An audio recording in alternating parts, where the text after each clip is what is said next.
अस्सलाम वालेकुम। तो आज मैं आपके साथ बहुत ही अच्छा ये मीठा शेयर कर रही हूँ। स्वीट है, ये मिठाई है। तो इसके लिए हमने दूध ले लिया है। हमने ये दूध जो है इसे काढ़ने के लिए रख दिया है। तो ये 1.5 लीटर दूध है।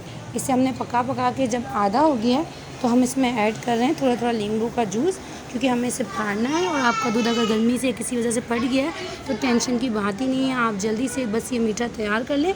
ये प्रोसेस करने की आपको ज़रूरत नहीं है। तो इसमें थोड़ा थोड़ा लेमन जूस, अगर लेमन जूस ना हो आपके पास तो आप सिरका भी ऐड कर सकते हैं। और इससे ये बहुत आसानी से बन जाता है। बहुत ही अच्छा कलाकंद रेडी होगा इससे, बगैर किसी झंझट से, बगैर किसी मसले के। और इसमें कोई भी ऐसी चीज़ नहीं है जो आपके घर में अवेलेबल ना हो। बहुत आसानी से हमारे घर में ये चीज़ें मौजूद होती हैं। तो आप जो है ये प्रोसेस नहीं करेंगे अगर आपका दूध ख़राब है, पहले ही ख़राब हो चुका है। आपने देखा होगा मेरी रबड़ी भी जो है वो भी ख़राब दूध से हमने तैयार करी थी, वो भी बहुत अच्छी बनती है। और ये कलाकंद भी बहुत अच्छा बनेगा। तो आप जो है इसे हल्का हल्का सा चलाते जाएंगे, बहुत हल्का, और इसमें लेमन जूस ऐड करते जाएंगे। थोड़ी देर में बस ये फट जाएगा। कुछ दूध जल्दी फट जाते हैं, किसी को टाइम लगता है, तो डिपेंड करते हैं आपके मिल्क के ऊपर। तो इतना ही लेमन जूस आप ऐड करते जाएँ थोड़ा थोड़ा करके।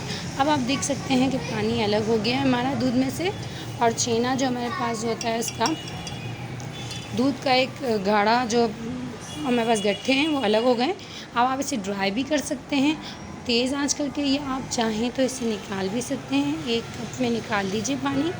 तो इस तरह हमें बिल्कुल ड्राई करना है, इसे सुखाना है।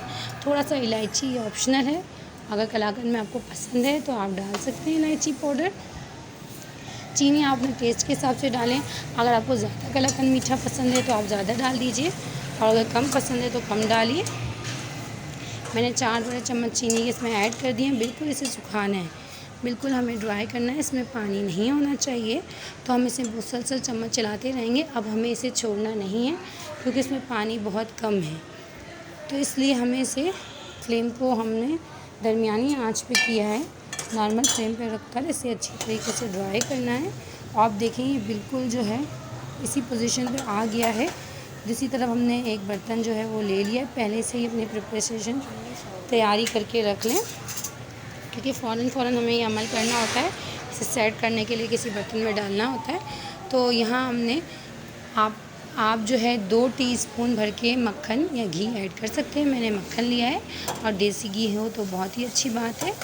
इससे इसका टेस्ट भी अच्छा आएगा, और साथ में ये एक जोड़ेगा हमारे कलाकंद को, एक पीस की शक्ल में लाएगा।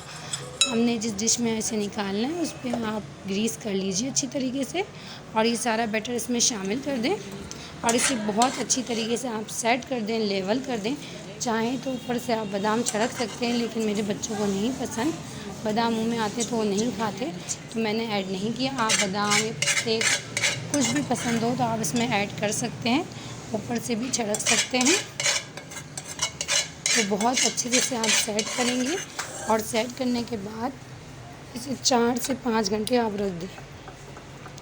टेम्परेचर आपका कैसा है वहाँ का, 4 से 5 घंटे तो आप रखेंगे तो ही जाके ये बिल्कुल नॉर्मल पीस की सूरत में बाहर आएगा। तो इसे चम्मच से ही मैं पूरा सेट कर रही हूँ। सही से अपनी डिश में इसे लेवल कर दें, और आप देखेंगे कि ये बहुत अच्छी जो है हमारी कलाकंद तैयार हो जाएगा बगैर किसी झंझट के। बहुत इजी रेसिपी है। तो अब ये बिल्कुल जो है जम चुका है, सही सेट हो चुका है। तो मैं इसे नाइफ़ की मदद से कट डाल रही हूँ इसमें। आप देख सकते हैं बिल्कुल परफेक्टली ये कट हो रहा है। तो इसे कट करने के बाद आप इसे सर्व कर सकते हैं अपने मेहमानों को, अपने बच्चों को। बहुत ही अच्छी रेसिपी है, आप ज़रूर ट्राई कीजिएगा ये रेसिपी। और अगर आपको मेरी रेसिपीज़ पसंद आती हैं तो प्लीज़ आप मुझे कमेंट में ज़रूर लिख के बताइएगा, और शेयर कीजिएगा आगे अपने फ्रेंड्स से।